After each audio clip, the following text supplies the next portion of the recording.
Hello and welcome. I am JP Miller of the Empire Report, and we are thrilled to hold this important congressional candidate forum in what is considered one of the most contested House races in the nation. I want to thank AARP New York for sponsoring this forum. Thank you to Spectrum News In Focus host Cheryl Wills for moderating, and thank you to the candidates for participating. To our viewers, this is your chance to hear directly from the major party candidates running for New York's newly drawn 3rd Congressional District, Democrat Robert Zimmerman and Republican George Santos. We're going to focus today on issues important to Long Islanders and New Yorkers age 50 plus, who, as we know, they vote. And for more on that, we turn to a woman who knows a thing or two about the 50 plus voter bloc, AARP New York State Director Beth Finkel. Beth, take it away. Cheryl. Hello. I'm sorry. Thank you, JP, and thank you, Cheryl, for moderating. And thank you for the candidates for joining us today. But most important, thank you to the voters for tuning in and doing the most important thing you can do in a democracy, paying attention and participating. It's no secret that registered voters 50 plus cast their ballots at a much higher rate than the rest of the electorate. And that's been true in every recent election, and even more so in midterm elections. In fact, during this year's primaries in June, voters 50 plus cast over 80% of all the ballots in Nassau County and over 90% of all of the ballots in Suffolk County. I have to say that again because it's so extraordinary. 80% of all the voters who voted in the June primary in New York, in Nassau County, were 50 plus, and 90% in Suffolk County were 50 plus. So naturally, what 50 plus voters think is incredibly important for this upcoming election. So we are so grateful to the Empire Report for hosting this forum, focusing on issues that are important to the 50 plus, and we are eager to hear where the candidates stand and what they plan to do about these issues. So with that, take it away, Cheryl.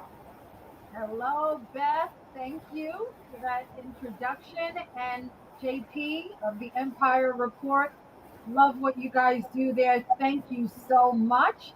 And I want to just say a little bit about my career at New York One. I've been there for 30 years. Yes, I've been there since day one. And I can say that we have been laser focused on issues related to the 50 plus community. Now, 30 years ago, I wasn't a member of that community, but I am now. So today's forum is also important to me. So some quick ground rules before we get started. Answers are limited to 2 minutes. 2 minutes. No candidate interaction. No candidates asking each other questions. Candidates will not appear on the screen at the same time.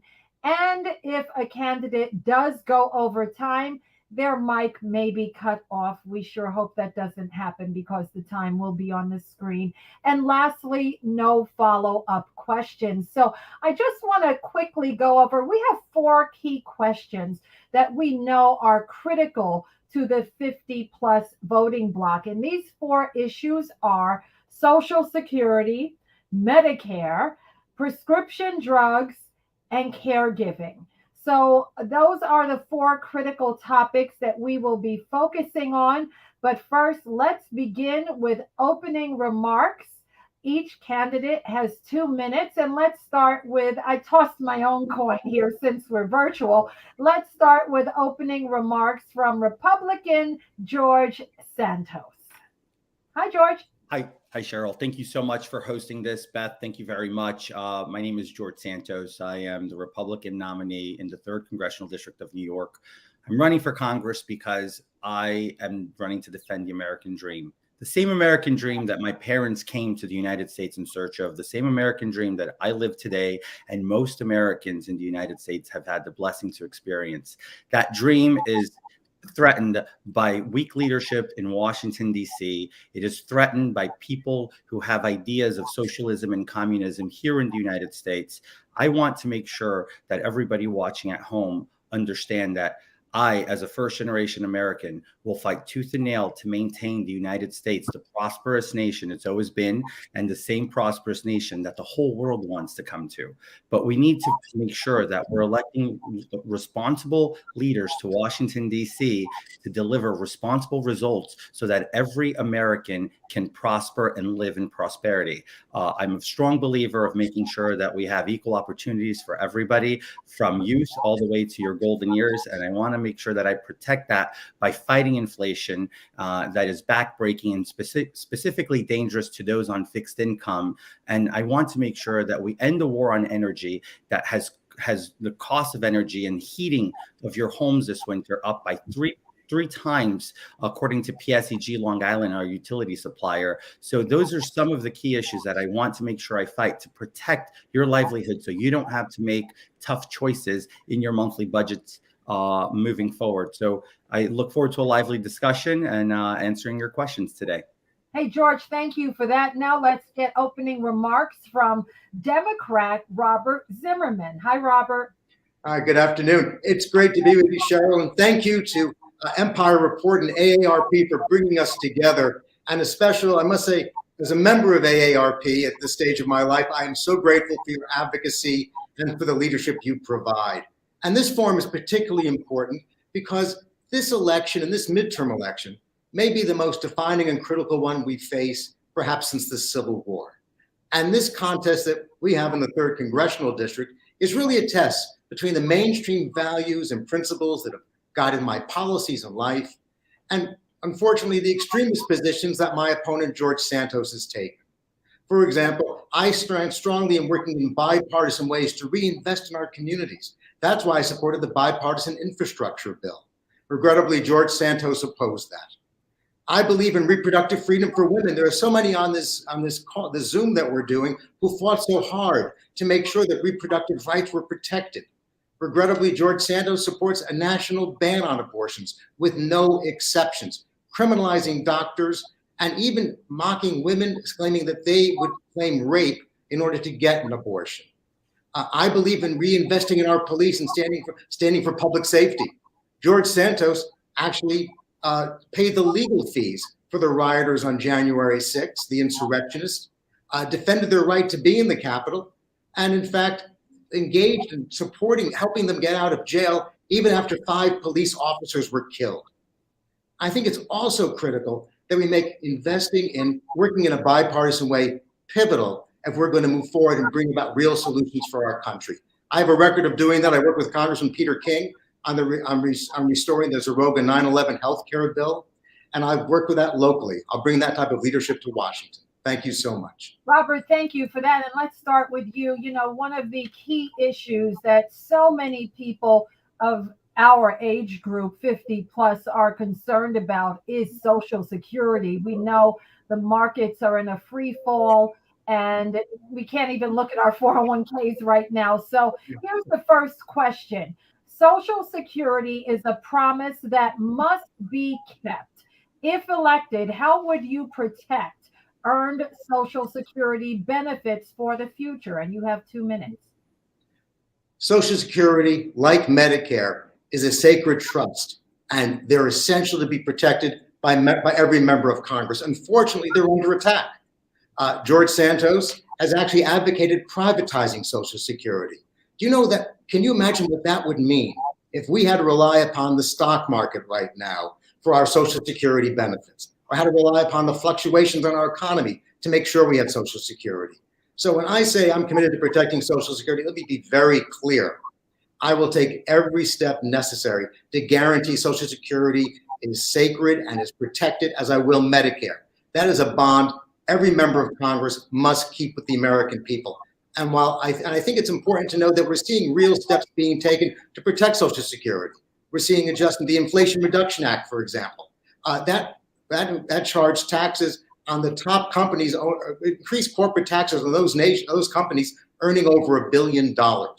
That's making sure that corporations pay their fair share, so we can in fact engage in protections for many aspects of our life. It includes protecting, for example, our seniors under prescription drugs, making sure that we can protect them on reducing energy costs. But likewise, we have to look to those who are doing so well, the corporations doing so well in our society, and call on them to step up to make sure that we can in fact have the funds necessary to maintain our Social Security program. And George, I want to pose this same question to you. It goes without saying that so many people 50 plus are deeply concerned about Social Security, and it is a promise that must be kept. So if elected, how would you protect earned Social Security benefits for the future? Cheryl, that's a great question. Unfortunately, unlike my opponent who likes to make this campaign about him and myself, I like to make it about the American people and the people of the 3rd Congressional District, because at the end of the day, it's important that who you elect to Congress represents your values.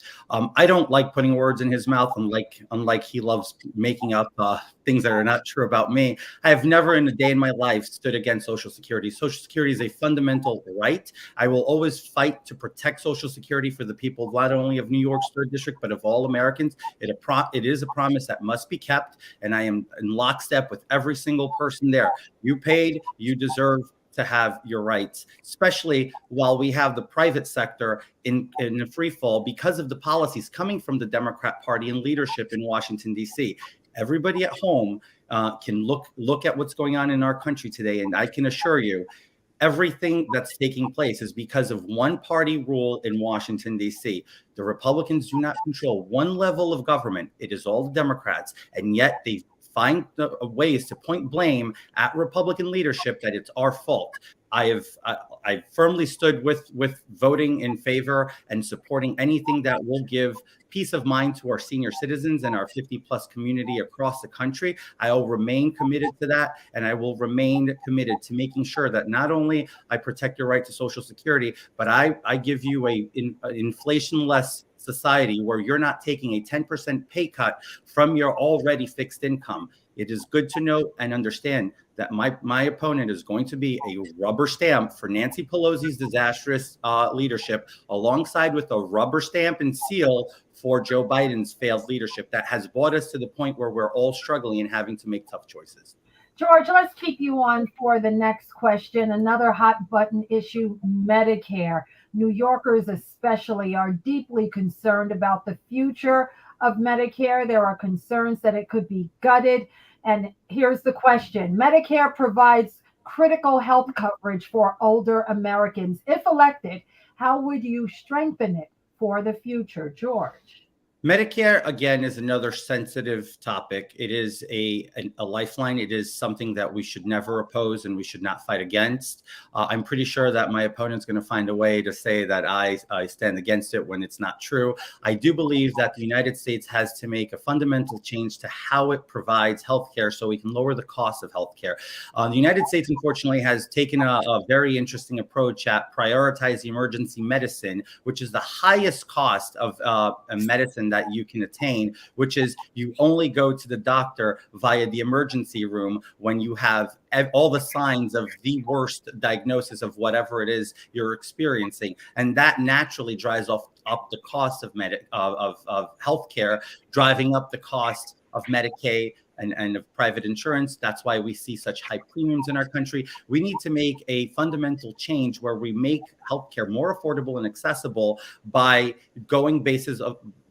going off of a income bracket basis and making sure that all Americans are able to afford healthcare, not free, but paying something according to their wages, and that we're creating opportunities to lower the cost of medicine in our country. And by taking people off of that lifeline of relying specifically on emergency medicine, which is not the best way of engaging. So I'm an ally to making sure that Medicaid is kept well and alive for all. I'm a big ally of making sure that when I go into Congress, I'm able to bring those ideas and those reforms to Obamacare to make sure that everybody across the country has wide and broad access to medicine at an affordable rate, and making sure that no one's left behind.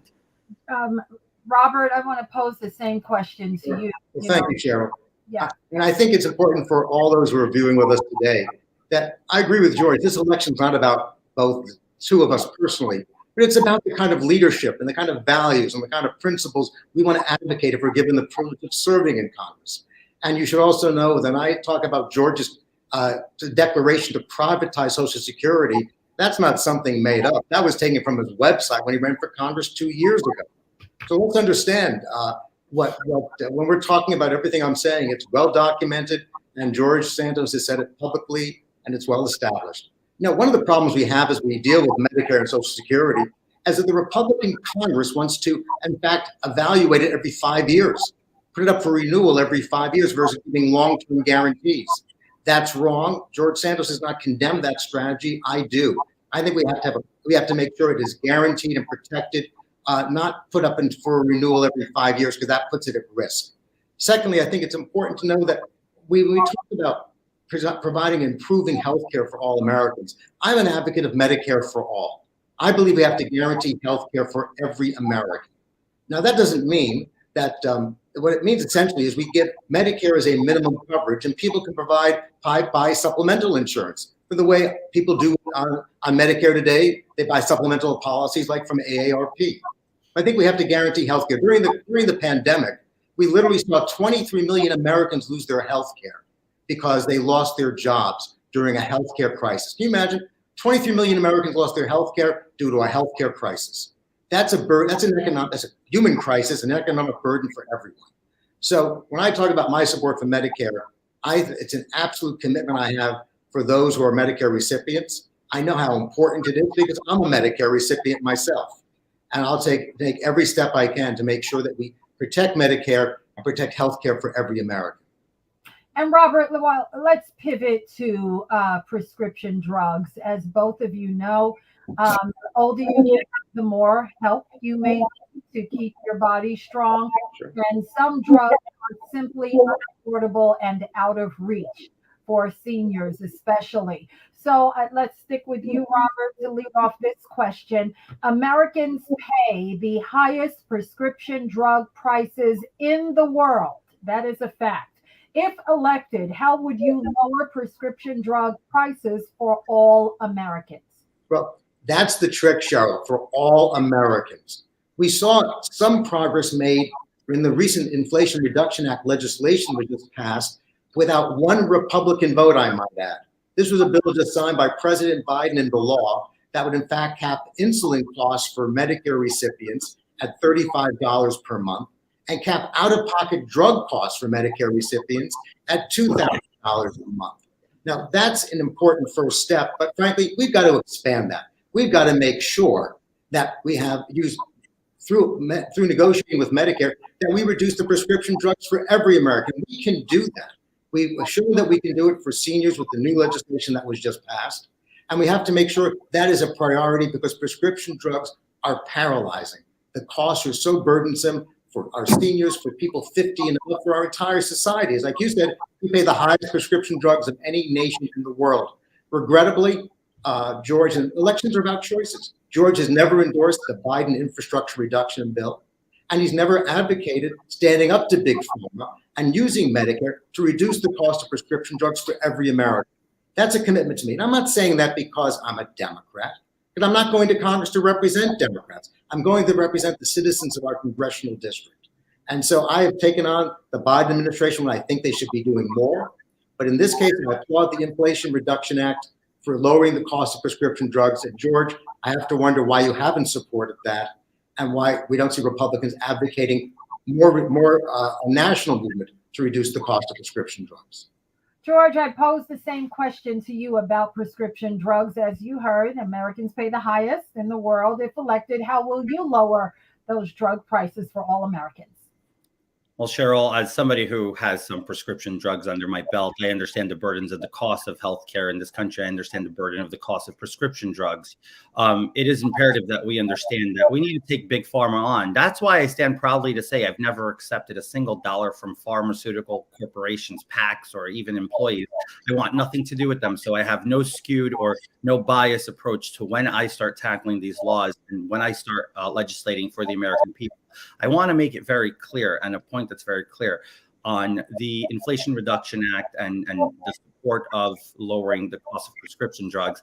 I believe that it's not enough and it's too little too late. We should be advocating and we should be putting together a bill that tackles the cost of medication, specifically insulin in our country, head on. The United States is the leading country in obesity. Insulin is a life-saving drug that should never be up for question or debate. Unfortunately, politicians in Washington, D.C., much like Robert Zimmerman, like to use these as pawns and put them in bills that are irrelevant to the cause of what they're doing. The reality, the matter of fact, and the reality is that we need to tackle these issues direct, not in ominous spending bills such as the Reduction in Inflation Act. That's why I would advocate to make sure that we put forward a comprehensive package in lowering the cost of not only insulin, but of prescription drugs across the United States, so that we don't need to see people rationing across the country and in some cases losing their lives because of basic life-saving drugs such as insulin. So my proposal would be to come to the table to cut a clean bill that tackles prescription drugs exclusively without adding any pork, congressional pork, meaning all of the non-related spending that a lot of people like to put in these ominous spending bills, and then use it as political pawn games to say, oh, the right didn't support pivotal drug costs. How about making that bill transparent and all about the case of the issue that we're talking about? George, let's switch gears one final time and talk about caregiving, another issue that really affects Americans across the board, especially the 50-plus community. Here is the question. America's long-term care system is broken. If elected, how will you make affordable, quality, long-term care options available, especially at home, while also supporting family caregivers, George?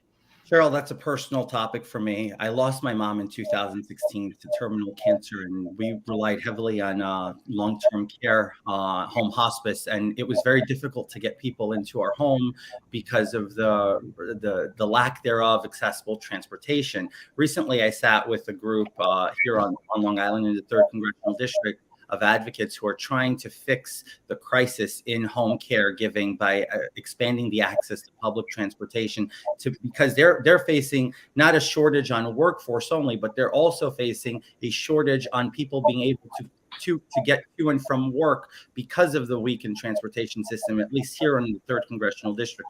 So a big point of that is we need to fund healthcare in every single way that we can to make sure that seniors, that anybody, special needs youth, or even seniors that need access to home health care, to extended health care at home, have access to those services. So again, I've been working on this for the last 5 years of my life. I've worked with advocacy groups to make sure that we get more of an infrastructure built around extended healthcare services, so that people don't have to go through what my sister and I did in 2016 when my mother lost her battle to cancer. So very personal subject for me, but you'll have an advocate in me. You'll have somebody who will fight for this. As I always say, I'm a card-carrying mama's boy, and I'll do anything to honor my mother's memory. Robert, let's pose the same question to you. America's long-term care system is broken. If elected, how will you make affordable, quality, long-term care options available, especially at home, while also supporting family caregivers? You know, this is as George pointed out, a profoundly personal question for me, and I'm sure for so many people on this call, on this Zoom, because when my 2 elderly parents were facing terminal issues, healthcare issues, we were blessed to have elder caregivers who were just extraordinary, just really a blessing in our lives, a great blessing for my mom and dad. And it became very clear to me that even though we had them with us 24/7 and had this wonderful support, I was spending so much time as my brother and sister-in-law and their grandchildren were with my parents as well, because the support was needed and the attention was required. And so the real issue comes down to this. If we're committed as a society to stand up and provide elder care assistance, if we're committed to that, then we have really one clear path forward, and that is standing up to support universal elder care. That is an essential service. And it's important for 2 reasons. It's a humane way to protect our elderly population. It's also a great economic engine for our society.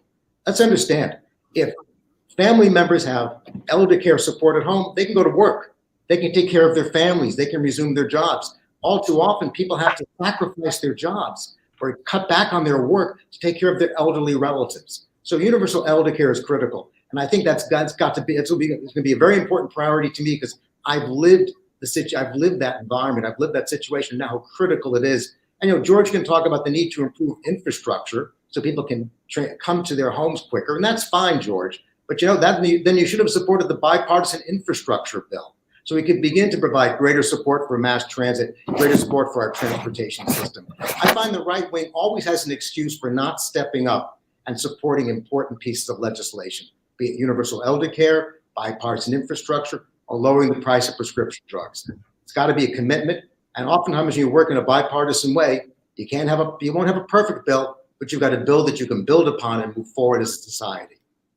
Okay, Robert, and we've addressed 4 critical issues, and now I'd like to give each candidate the opportunity for closing remarks. Robert, let's start with you. Thank you so much. And once again, thank you to Empire Report, and thank you to AARP for bringing us together to talk about, really, these are critical issues that affect the 50-plus older population, but they also impact so many of our young people today and young families, because we all have families that care for each other. And, we've heard a lot of discussions about ideas, but what's most regrettable is that, unfortunately, George Santos will not join me in standing up for solutions. When he talks about the need to focus on reducing prescription drugs, he said he opposed the Inflation Reduction Act that would have reduced the cost of prescription drugs. Here was a very clear bill that would have lowered the price of insulin to $35 per month, and George refused to support it, even though he said it's a critical issue to address. When he talks about capping the cost of prescription drugs for our elderly, that legislation was put through in Congress that capped it at $2,000 for our elderly community. The reality is, we have to be able to work in a bipartisan way. I've shown I can do that with Republicans in Congress. I've shown that commitment to do it legislatively. And frankly, I think it's going to be critical going forward in this new session that we put aside the right-wing extremism and focus on solutions. I've made my positions clear, and I hope to have your support in this election. Thank you for that, Robert. George, you have 1 minute for closing remarks. Well, I'd like to start off by saying thank you, Cheryl, and thank you, Empire Report and AARP, for putting this together, for hosting this discussion. I think it's important that the more we get out there in front of the people, we're able to share our ideas and our approach towards the issues. I think, again, in closing, I want to remind everybody, I will always make this about you. I will never make it about me. I will never make it about my opponent. Unfortunately, he doesn't seize the opportunity to stop attacking me and putting words in my mouth that are not true.